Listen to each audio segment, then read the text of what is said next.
Time for a Talltale short. Once upon a time, in a peaceful hamlet cradled between lush green hills, there lived 3 rabbit siblings, the playful Skip, the somber Thistle, and the kind-hearted Clover. Their burrow was always a tornado of fights, their chirpy voices echoing through the forest like the beats of a woodpecker's on a tree. One sunny morning, after a night of gentle rains had refreshed the air, Skip darted out of their cozy burrow, Thistle's precious sunflower gripped tightly in his jaws, his eyes twinkling with impish delight. Thistle, his usual stoic facade melting into exasperation, gave chase while Clover watched their bounding figures with a sigh, her caring spirit weighed down with worry. "Give it back, Skip! It's not a game!" Thistle's voice cut through the sweet morning air, but Skip just chuckled, his laughter rising with the morning mist.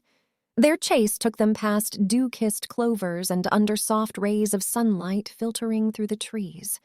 Yet in such peaceful surroundings, the brothers' relentless game stirred a flurry of unrest, disrupting the harmony of the forest. Meanwhile, Clover, left in the quiet aftermath of their discord, ambled alone to the trickling brook. The soft lullaby of the water and the intricate ballet of the mayflies brought her solace, her heart aching for such peace to be shared amongst her brothers. The chase ended at the heart of the forest, where a gnarled oak tree stood tall, its branches reaching out like wise, old arms. In the excitement, Skip failed to notice the roots underfoot. With a startled squeak, he tripped, the prized flower flying from his mouth. Thistle, too close to halt, bumped into him, their entwined bodies tumbling down a slope, coming to a halt by the chattering brook where Clover sat. The forest seemed to inhale sharply, the brook the only sound in the ensuing stillness. Clover hurried over to her fallen brothers, her heart pounding.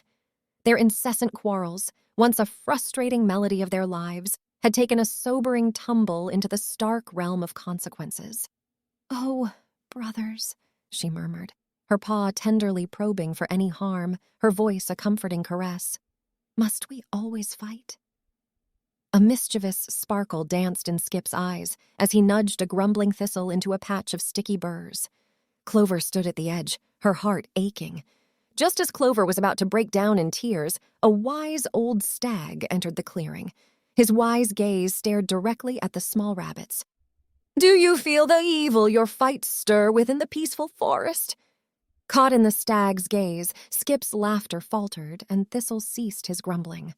Clover's eyes filled with hope. But how do we stop fighting, Mr. Stag?" Clover stuttered, her voice soft. The stag simply smiled, his antlers gleaming in the dappled sunlight. "Peace is within you. Listen to it." Their meadow was quiet that evening, each sibling lost in thought. And in this silence, a shift began.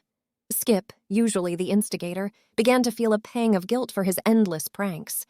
Thistle, often the victim of Skip's pranks, found a smile creeping onto his face as he watched his brother dash off after a butterfly. Clover's heart began to mend as she saw her brother's happiness return. But the peacefulness was short-lived. That night, their meadow was once again disrupted. A sly coyote, drawn by the noise from the rabbits' earlier fight, snuck towards their burrow. The siblings froze as a predatory snarl echoed from the nearby woods, but Skip's eyes began to gleam with an unusual spark, a grin forming on his face.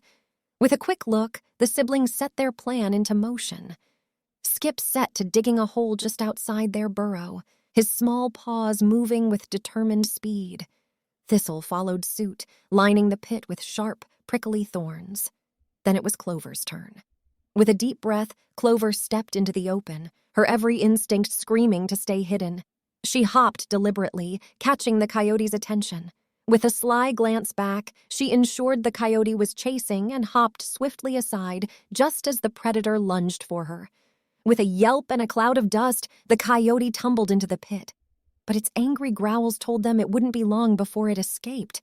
Panic swelled in their hearts again as the coyote emerged from the pit, thorns covering its body angrier than ever. Just then, the sound of hooves echoed through the meadow. Emerging from the trees, the stag appeared. His powerful form cast an imposing shadow over the coyote, and at his sight, the coyote's growls faltered. With a swift kick, the stag pushed the coyote into the woods, his presence ensuring the predator's swift departure. Turning back to the siblings, his gaze softened.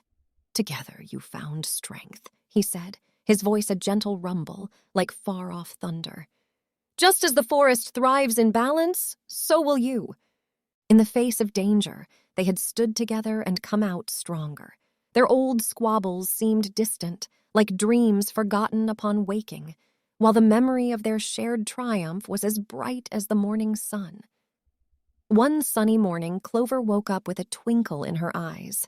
She hatched a playful plan, a prank filled with laughter, not mischief.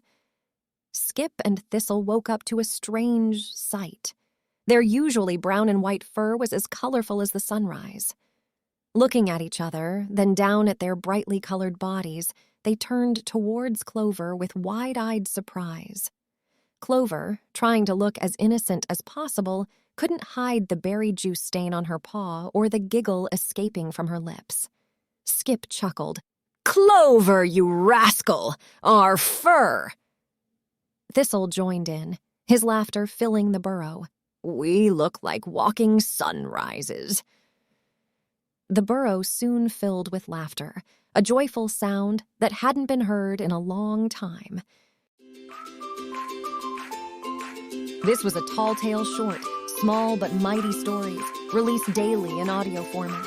Create, read, and share more tales at talltale.co.